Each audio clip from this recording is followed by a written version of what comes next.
wa an balima an bɛ foli di aw bɛɛ lajɛlen ma mɔgɔ mɔgɔ bɛ ka an lajɛ nin wagati in na an b'aw bɛɛ lajɛlen fo an filɛ nin ye Bangoni kɔfɛ Dialokoriji la voilà Dialokoriji plaki maintenant c'est pour vous dire que bi an filɛ heure in yɛrɛ la sisan donc an ɲɛ bɛ sow yɛrɛ position na bon muso ninnu nana ci bi bon maintenant wele sera an ma donc an fɛnɛ nana ka na terrain kan ka na constat kɛ donc actuellement mansinbaw yɛrɛ bɛ kɛnɛ kan u bɛ ka so ci ka taga fɛ maintenant mɔgɔ minnu yɛrɛ ka so cira an n'a dɔw bɛ ɲɔgɔn fɛ u bɛna témoignages k'an ye ka ɲɛfɔli k'an ye pour que faamuyali bɛ sɔrɔ a la cogoya min na donc an balimakɛ salamu aleykum. Waaleykum salam wa rahmatulah. I tɔgɔ ni jamu. Dirisa Konate. Dirisa Konate. Dirisa Konate an filɛ yɔrɔ jumɛn na tan. An bɛ Dialokoriji kɔfɛ plaki. Dialokoriji plaki. Dialokoriji plaki. Awɔ. D'accord. Maintenant an ɲɛ bɛ sow cilen na tan bon mun nana ni nin so ci in ye. Bon nin kɛra kana bala an n'a ye bi. Parce que an ni dɔw tun bɛ ɲɔgɔn na yɔrɔ in nɔfɛ. Yɔrɔ kɔrɔba don depuis ni anw ma bange. Bon an kɔrɔkɛ de bɛ ko kalama la kosɛbɛ. Depuis 2013 la u bɛ ɲɔgɔn sama na yɔrɔ ko in na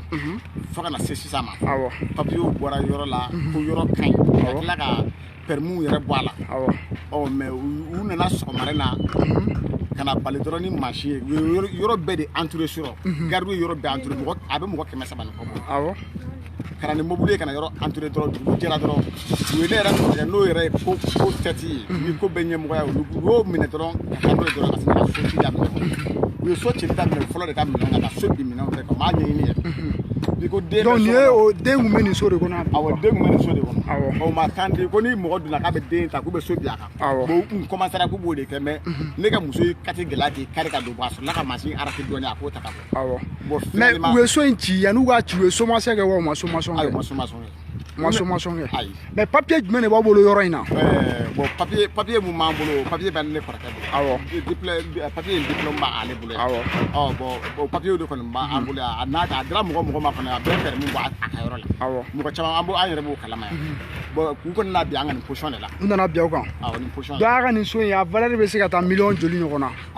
Bon so in a valeur a bɛ ɲini ka se 7 millions ma. 7 millions ɲɔgɔn na. A bɛ so ma. Donc u nana ka na ci bi sɔgɔmada in na. Bi sɔgɔmada in na. Donc a kelen ka yɔrɔ tɛ an ɲɛ bɛ yɔrɔ caman fɛnɛ ci fɛnɛ la. Yɔrɔ mɔgɔ b'an fɛ yan ni olu ye yɔrɔ san an bolo yan o bɛɛ b'a la. Maintenant sisan a b'i n'a fɔ terrain in aw bɛ terrain in kan a mɛnna kosɛbɛ. A mɛnna kosɛbɛ. I bɛ se k'i da don histoire fɛnɛ la k'o ɲɛfɔ an ye. An bɛ terrain in kan yan depuis ni anw yɛrɛ ma bange mais ko in kɛra ka sɔrɔ ne yɛrɛ kɔrɔkɛ bɛ san 50 de la a kɛra depuis n'o fitinin. Mais anw fa yɛrɛ ka so a bolo n'o bɔgɔ fɔlɔ filɛ nin ye bɔgɔ in kun ma ban cɛ la. Finalement an mamuso fɛnɛ o kaburu bɛ terrain na o kaburu filɛ nin. O kaburu filɛ ɲɛfɛ. O kaburu filɛ fɛngɛnin filɛ a kaburu na o yɔrɔ de ma jɔ a filɛ kabakurunin filɛ o kaburu de la o ma jɔ parce que an ye ko in kɛ o de ye ko ninnu seere. Mais an kɔni ɲɛ bɛ o ye papier de bɔ a la ka na bin an kan an tɛ mun yɛrɛ sugu dɔn ko in kɔni kɛlen b'o ye. An bɛ dɛmɛ de kɔni ɲini na an bɛ dɛmɛ cogoya min na ni faamaw fɛ n'u bɛ tiɲɛ kɔni kan u ka an dɛmɛ ala yɛrɛ kama parce que se t'an ye dabali t'an ye. D'accord e bɛ se ka welekan jumɛn da Mali faamaw ye. Ne bɛ welekan mun da o ye u b'an dɛmɛ cogo mun na u k'an dɛmɛ o cogo la parce que an ni degunna bi an t'a dɔn an b'a kɛ cogoya min na bi mɔgɔ caman de don. Du terrain 100 nin kɔ n'a fɔra ka n'o bɛɛ ci o ye jamanatɔ ye dɛ. O ye jamanatɔ ye. Mali faamaw u ka nin kelen na ye u k'a lajɛ u ka solution ɲini nin na joona nin man ɲi. D'accord. Donc n bɛna kuma di an balimakɛ jɔlen fɛnɛ ma ale ka da kɔnɔ fila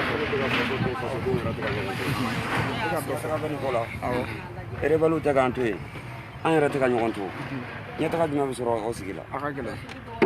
ni ala ma hakili ɲuman d'an ka ɲɛmɔgɔw ma nin tɛ taga bolo dɛ. Non a ma nɔgɔn. D'accord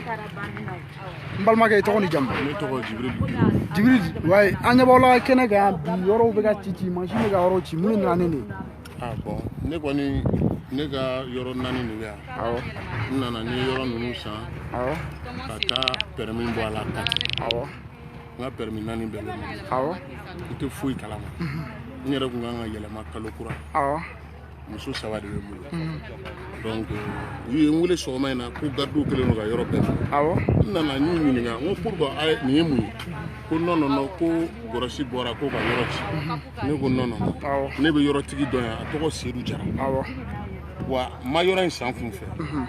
a mɔkɛ bolonɔ min jɔlen bɛ yan a nan'o yira n na a mɔmuso kaburu bɛ terrain kan n nana n y'o lajɛ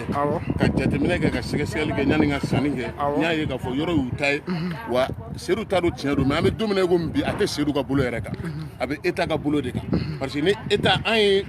papier minnu san seedu bolo an taara n'a ye o kati kelen na o y'a vérifier k'a ka ɲi an y'an ka permis sɔrɔ y'an ka permis bɔ yɔrɔ seedu ko kuma t'o la ne yɛrɛ ye n ka yɔrɔ jɔ pour plus de 45 millions maintenant n taara aventure la k'an ka wari ɲini ka na k'an ka constitution kɛ plus de 45 millions maintenant u y'a bɛɛ ci bon n jɔlen b'o la sisan n bɛ munumunu na n ye seedu balimakɛ ye n y'a wele n y'a o yɛrɛ la faamuya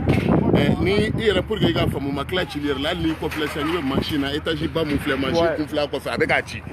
donc ne kɔni bɛ weleweleda min kɛ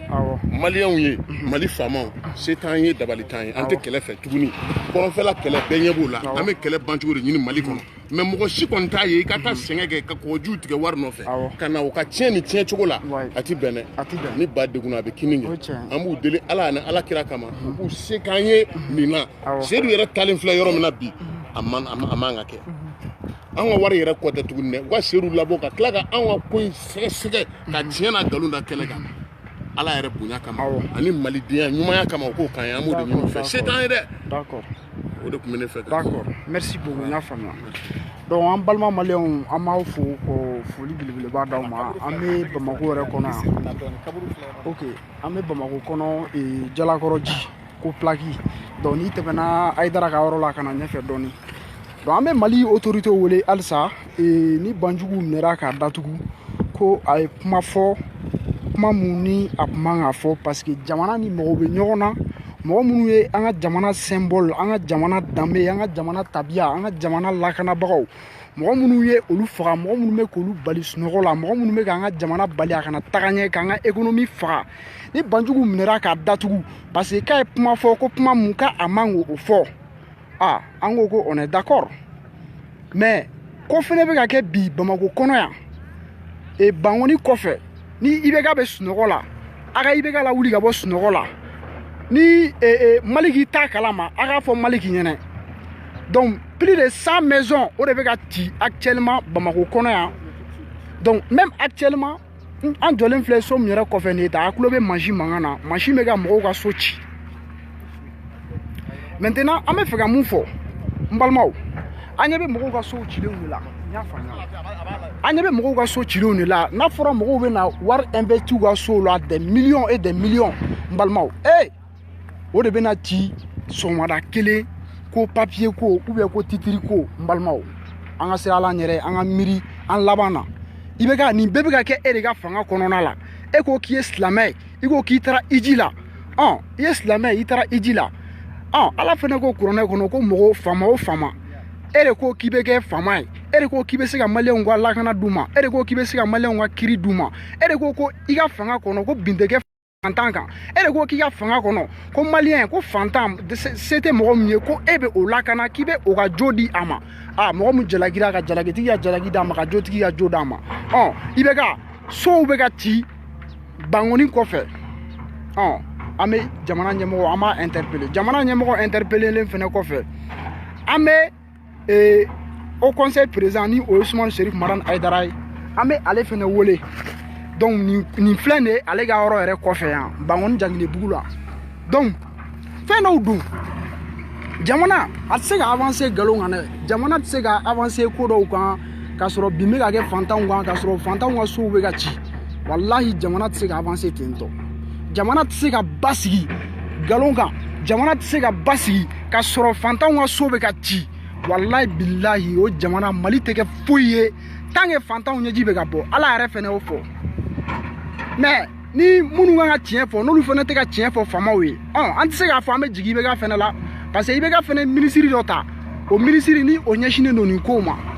mais président fɛnɛ bɛ ko bɛɛ sanfɛ ni ko bɛ ka kɛ jamana kɔnɔ a kan ka se k'a ɲini ka bɔ o kow kalama a kan ka se k'a ɲini k'o kow fɛnɛ dɔn ko minnu ka se ka solution sɔrɔ u la pour que maliyɛn bɛɛ bɛ se ka kaɲa a ka hakɛ la donc i bɛ nin ko in ye hali an taara Mopti an taara ka taa sɔrɔ ni problème kelen de bɛ Mopti yɛrɛ fɛnɛ kɔnɔna la n balimaw a yɛrɛ ɲɛ bɛ mansin na a bɛ ka mɔgɔw ka so ci ça c'est des millions des centaines de millions a y'a lajɛ n balimaw donc jamana a ye so ci cogo lajɛ Allahu Akbar n balimaw regarde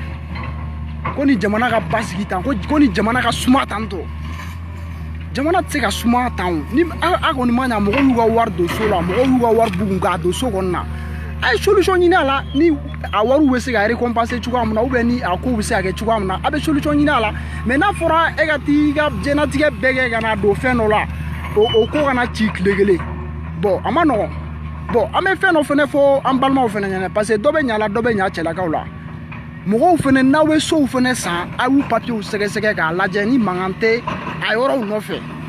mais tuma bɛɛ fɛnɛ ka taa yɔrɔ san i tɛ yɔrɔ papiye vérifier k'a lajɛ n'i ma papiye vérifier i ma taa lajɛ ni mankan bɛ yɔrɔ nɔfɛ mankan tɛ yɔrɔ nɔfɛ n'i taara yɔrɔ fɛnɛ so jɔ yɔrɔ fɛnɛ la sariya fɛnɛ sariya ye mais minnu fɛnɛ bɛ nin yɔrɔ ninnu sariyaw tigɛ a ka kan u fɛnɛ k'a lajɛ parce que juge wallahi i bɛ ala jɔyɔrɔ de la dugukolo sanfɛ juge mana wari minɛ ka kiri feere lahara jɔn don o fɛnɛ tɛ nɔgɔya dɛ o tɛ nɔgɔya donc mɔgɔw y'u siw de kɛ ka baara dɔw kɛ pour que ka se ka nin ko ninnu kɛ mais an balimaw a ye mɔgɔw ka so citɔ la ye dɛ a y'a lajɛ i bɛ ka le Mali d'abord le Mali des pauvres a y'a lajɛ bon nin bɛɛ bɛ ka kɛ députéw bɛ yan députéw bɛ nin quartier fɛnɛ la yan mais i tɛ député kelen nin kɛnɛ kan yan k'u dɛmɛ i tɛ maire ye k'u dɛmɛ a la yan i tɛ député ye k'u dɛmɛ a la alors qu'an filɛ élection législative fɛnɛ la nin donc nin bɛɛ ye fɛn dɔ ye k'a yira maliyɛnw na c'est à dire élection législative in na aw kana taa voter mɔgɔ ye mɔgɔ min bɛ yen ni a tɛ n'aw ka affaire kɛ aw kana taa voter mɔgɔ ye mɔgɔ min bɛ yen aw b'a dɔn ni mɔgɔ ɲɛnɛman tɛ aw kana taa wari minɛ k'aw danbe feere k'aw ka dignité feere a bɛ taa voter mɔgɔ ye mɔgɔ min bɛ yen ni a bɛ na se ka aw bila aw danbe kɔnɔ k'aw ka hakɛ d'aw ma mais n balimaw n'an m'o kɛ a bɛ gɛlɛya aw bolo walahi a bɛ gɛlɛya aw bolo donc an kɔni bɛ a fɔ ala ka jamana basigi ala ka jamana suma halisa ala ka hɛrɛ kɛ maliyɛnden bɛɛ lajɛlen ala ka jamana in ala ka jɔ ala ka jamana in ɲɛmɔgɔw ala ka jamana kanu d'u la an kɔni an b'o fɔ maliyɛn bɛɛ lajɛlen ɲɛna donc an balimaw nin ye so in yɛrɛ ye a bɛ ka ci donc an y'a fɔ bɛɛ ye i bɛ ka n'i bɛ Mali yɔrɔ min na a ka kan i ka wuli fantanw ka so bɛ ka ci dɛ fantanw ka so a bɛ ka ci Karim Keita n'a bɛ yɔrɔ min na fantanw ka so bɛ ka ci Maliki ministre de la justice i nana maliyɛn bɛɛ y'i tanu wa hali sini anw b'i tanu parce que anw dalen d'u la anw sɔnnen d'u ye donc an b'a ɲini Maliki fɛnɛ fɛ nin dossier in a k'a ta fantanw u ka so de bɛ ka ci a ka lajɛ mais a yɛrɛ k'a lajɛ ne ka n ka baara bɛɛ kɛ ka n ka baara bɛɛ kɛ k'o ban ne tilalen n ka baara la ka na o wari k'o ta k'o don so la ka taa aventure la ou bien n mana taa ko min na ka togo la ka tila ka n'o wari don so la ko don kelen dɔrɔn o so kana ka na ci n balimaw a kɔni b'a dɔn o ka gɛlɛn dɛ a yɛrɛ b'a dɔn o ka gɛlɛn donc an bɛ IBK interpeller an bɛ jamana in mɔgɔ bɛɛ interpeller jamana in mɔgɔ ɲɛnɛma bɛɛ mɔgɔ bɛ se k'u bɛ se ka ko dɔ kɛ donc so kɔni bɛ ka ci donc an nana ka n'a yira maliyɛnw na ka n'a yira ministre la Maliki kiri ministre pour que solution min bɛ se ka sɔrɔ a la o k'o sɔrɔ donc halisa ala ka jamana basigi ala ka jamana in ala ka hɛrɛ kɛ jamanaden bɛɛ lajɛlen ye so min cira an bi a bɛ taa so 100 dɔɔnin na donc Maliki kiri b'i bolo aw bɛ ala jɔyɔrɔ la ala de ta ye kiri ye mɔgɔ yɛrɛ man ka kiri tigɛ kiri ye ala de ta ye ni mɔgɔ dɔ kɔni sɔrɔla k'i ko k'i bɛ kiri kɔni tigɛ i k'i jija i k'a kɛ tiɲɛ kan dɛ donc Maliki an kɔni dalen d'u la donc nin dossier in an b'a ɲini aw fɛ a k'a dossier ɲini a k'a ta donc an balimaw an sera k'o de sɔrɔ ka fɔ a ɲɛna an b'aw bɛɛ lajɛlen fo ni mɔgɔ min ye video in sɔrɔ a b'a partager hakɛto b'a kan wa salam